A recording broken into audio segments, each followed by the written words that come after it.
We want a Tony Parker prospect from his league, Victor Wembanyama. Like, this is stupid. I don't get it. Houston, Blazers. We have top two. The second pick will be made by... Yes! We got Wemby! Yes! We got him! Yes! San Antonio.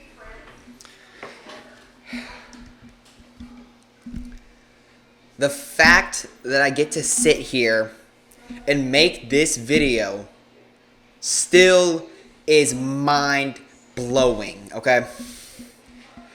On June 30th, 2022, the Spurs traded DeJounte Murray for Danilo Gallinari and 3 first-round picks in what seemed like a robbery for Atlanta. It seemed like that San Antonio had lost their minds after trading away a first-time All-Star and a guy who was pretty sure second runner-up and triple-doubles for the season. I mean, showed so much potential on both ends of the floor, and they trade him. But then on May 16th, 2023, the ping pong balls bounced their way, and the San Antonio Spurs were able to win the 2023 draft lottery, and as well as the rights to drafting Victor Wembanyama, the 7'4" generational talent out of France who can revolutionize the league, whoever got him, and the opponents who play against him. We've never seen a talent like this. LeBron James called him an alien. Teams called him unicorns. Called him unhuman. And that's what he is. We all have seen Victor Wembanyama's game. He plays like Kevin Durant on the offense and can defend the rim like Rudy Gobert on defense. A 7'4" kid with a handle should not be able to handle the rock like that and can shoot it from anywhere. As well, has such one of the best games around the rim, can get crafty, can throw it down with enthusiasm. I mean, there's really no flaws in his game. Teams were giving up everything.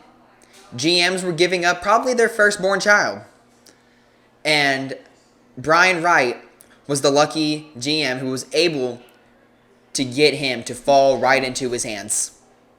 The Spurs have a chance to revolutionize their dynasty once again, as we all know from previous years. When the last time the Spurs won the lottery in 1997, Tim Duncan was that first overall pick, and we all know what happened then. 22 straight playoff appearances, 5 championships. Obviously, it was a dynasty. And people are already calling the Spurs a future dynasty in the making, with bright pieces such as Devin Vassell, Jeremy Sohan, Keldon Johnson, and Malachi Branham. 2 of those being rookies last year. The Spurs have a nice future. They also have $43 projected million in cap space going into next season. They can really get whoever they want. When teams are able to get generational prospect, it doesn't matter how small or large that market of that city may be, people are going to want to play with them.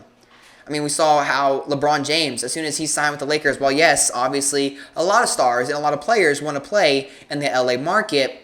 As soon as he signed, I mean, Contavious Caldwell-Pope signed, JaVale McGee signed. I mean, there was a lot of people who were coming in to come play for the Lakers. And they had been terrible.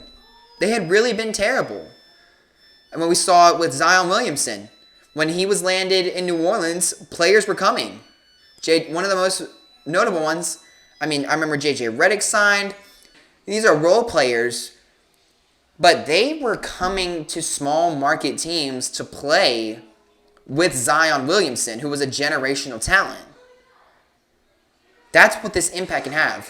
Woj said that adding Wemby to whoever got him could add $500 million in worth to the franchise.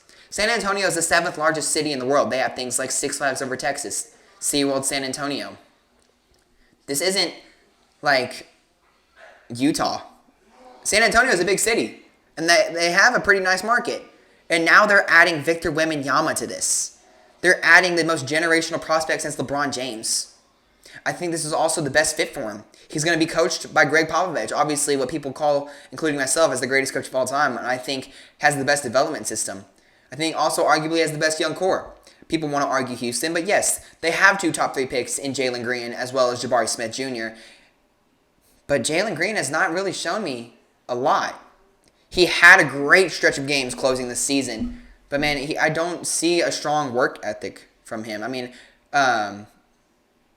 they just hired Ime Udoka, who obviously has had success with teams like the Spurs as well as the Boston Celtics, leading him to a finals appearance last year. And we know he has some off-the-court things, but a good coach is a good coach. If he can get what's best out of his players, then Houston could definitely turn into someone who could be a competition for the Spurs. You know, they have Jalen Green. They have Jabari Smith Jr. They have Alfred Seguin, Kevin Porter Jr., Tari Easton. They have players who are talented. I don't think that Charlotte was the best place for him either. Charlotte hasn't really done anything.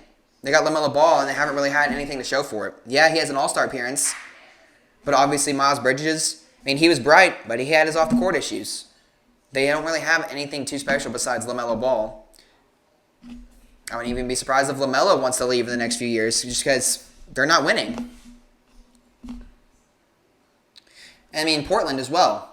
They were in that top 4 lottery as well. I just think Damian Lillard is not going to be there much longer.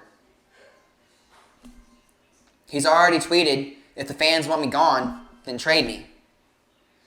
So he's technically, he's kind of requested a trade, was blaming on the fans. This dude's playing chess, not checkers. The Spurs have one of the most amazing development systems as well. You look at Kawhi Leonard, a guy out of San Diego State who wasn't really highly recruited, highly sought after. But then the Spurs turned him into what he is today. One of the best two-way players on the court of all time. 2 championships, 2 finals MVPs, 2 defensive players of the year. I mean, Kawhi became a superstar. And when he's healthy, that man is insane. And the Spurs don't just have pieces for now, but they have pieces for the future. As I talked about the $43 million in cap space, they also have 13 first-round picks in the next 5 years, as well as 14 second-round picks.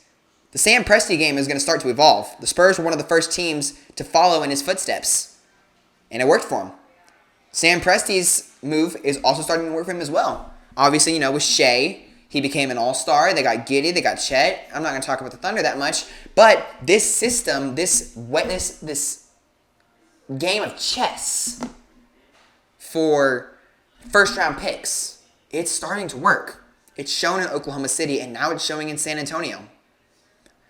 I'm so excited. I have friends who are Oklahoma City fans, and I think we could have such a great rivalry as long as everything goes the way it should. The teams are going to notice this, and they're going to start to follow.